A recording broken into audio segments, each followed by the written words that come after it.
Located on Bar Harbor's waterfront, the West Street Cafe has seen quite a bit of change over the years, but the one thing that never changes is the great food that visitors and locals alike can expect when they come to West Street Cafe for lunch or dinner. The original building was constructed back in the early 1900s and opened as a restaurant back in the 60s. The business was bought and renamed in the early 80s as the West Street Cafe. Although the building was renovated, the West Street Cafe still carried on the same tradition of great food at reasonable prices. Kevin DeVoe, the present owner, started his restaurant career right across the street back in the early 90s at the Golden Anchor restaurant. First a dishwasher, next a cook, then the general manager, and finally purchasing the West Street Cafe back in 2000.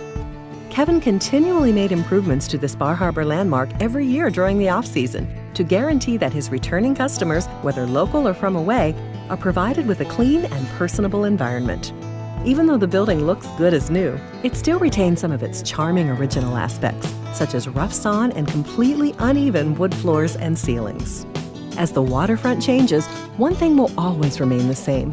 The West Street Cafe will continue to serve traditional New England fare at a good price.